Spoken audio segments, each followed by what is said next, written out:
Hello guys, welcome to the another session. In this session, we would be starting with our module 2, that is random variables. I am Rituraj, a computer science engineering student at VIT Vellore. I would be teaching you this module. So let us start with the introduction. So what is random variable? A random variable is any variable which is determined by the outcome of some random experiment. Okay, so a real valued function when we use a random variable is on S, taking that R ranges from minus infinity to plus infinity is called a one-dimensional random variable. So we make the ordered paired and of real numbers, and then it is called as two-dimensional random variable. So this is a random variable. So random variables are basically of two types: discrete random variables and continuous random variables. Discrete random variable is random variable when there is countable numbers of values, and continuous random variables is random variable when it is countably infinite and it is in an interval. Then we call it as continuous random variables. So probability now we will move to probability mass function. What is probability mass function? So probability mass function, let's see for discrete data. It is given by the function for probability mass function is given by probability of xi greater than equal to 0 for all I is equals to 1 to infinity. And the second property, these are the properties which we will use in solving the problems. And the second one is summation of probability of xi is equals to 1, and here summation ranges from 1 to infinity. This we will use in the next part when we solve the question. The second thing is probability density function for continuous variable, random variable. It is given by fx greater than equal to 0 for all x in real valued. Second is integration of fx dx from minus infinity to plus infinity is equals to 1. Now we'll see problems based on these two properties of continuous and discrete variables, continuous and discrete values for probability density function. Now for discrete type, the first question is verify whether the following is a probability distribution. So it is discrete type of value. Here you see it's discretely given. So how would you determine? We read the two properties, right, in the previous page.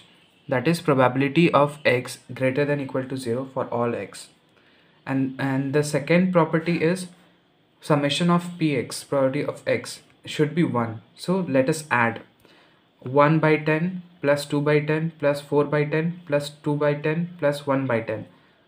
When we will add this, we'll get 1.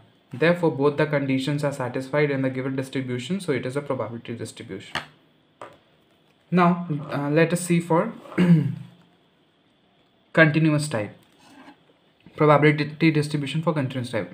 Verify whether the following is a probability density function. So this is the function given to you. Now, we read the two formulas, right? For continuous type, these are the two properties we read. Now we will use these two properties in this question. So again, see the question. Verify whether the following is a probability density function. Fx is given.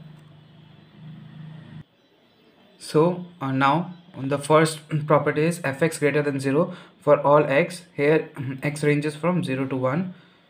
And the second is consider fx dx is equals to there it was minus infinity to plus infinity, but in this question we have got the values from 0 to 1.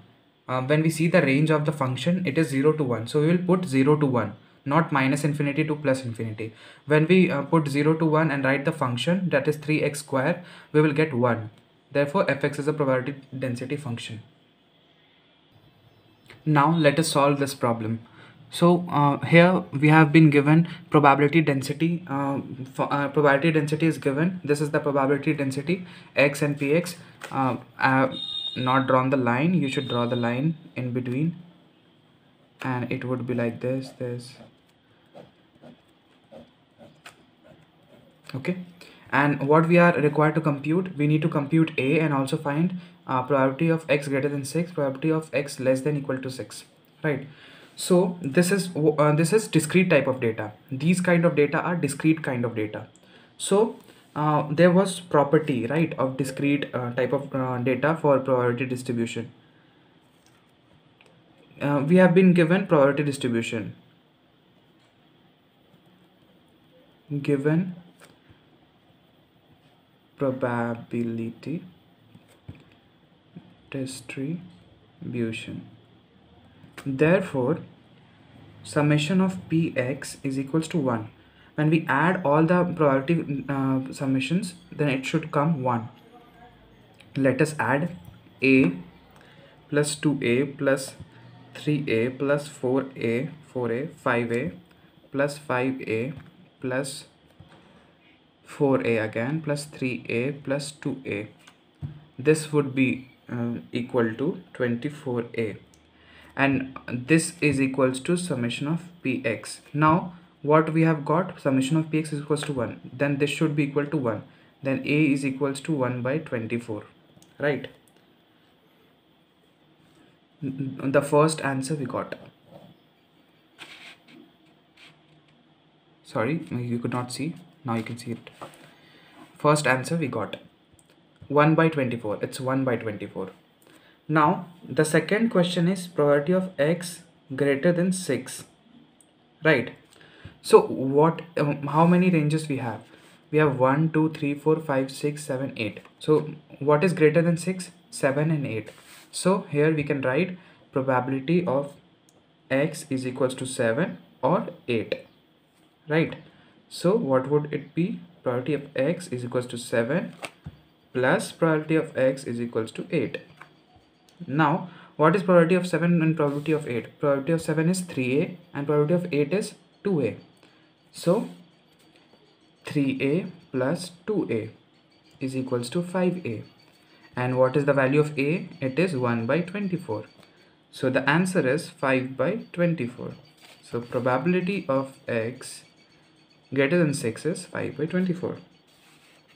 Now our second question is probability of x less than equals to 6. Now what is it? It is nothing but 1 minus probability of x greater than 6, right? 1 minus 5 by 24, that is equals to 19 by 24. We got our answers. So now this is another problem for probability density function. This is a continuous type of data, right? Because intervals are given.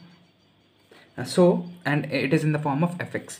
So in the continuous type of data, we need to like find a, and also we need to find first probability of 1 by 2 less than equal to x less than equals to 3 by 2.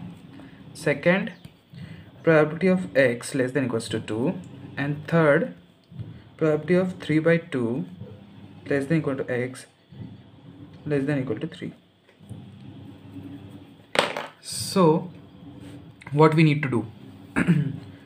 The very first step would be, we know that if fx is a probability density function, then what is the first property?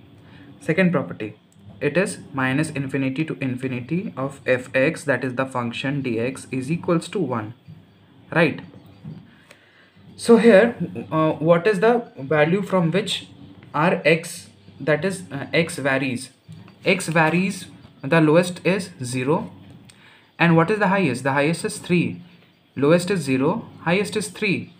So our function will vary not from minus infinity to infinity, but from 0 to 3.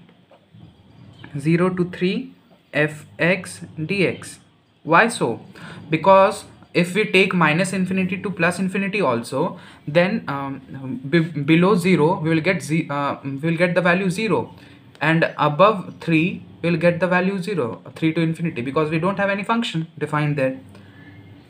So now this is the integration we need to do. So you must have read how to integrate this. You have got the function. So now what will be the value? That would be How the interval varies? 0 to 1, 1 to 2, and 2 to 3. So for 0 to 1,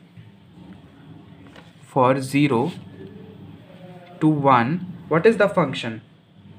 Ax dx.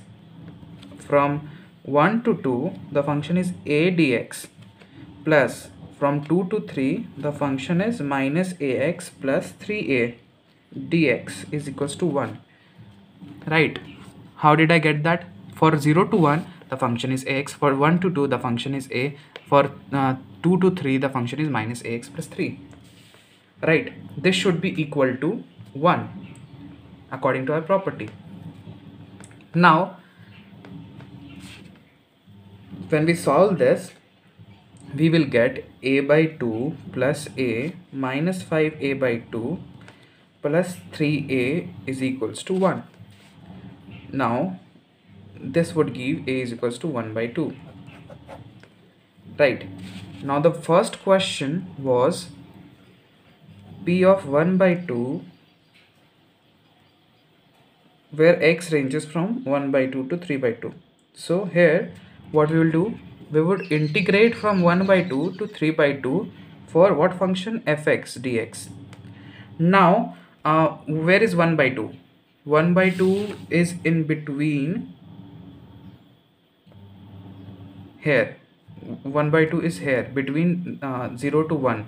And where is 3 by 2?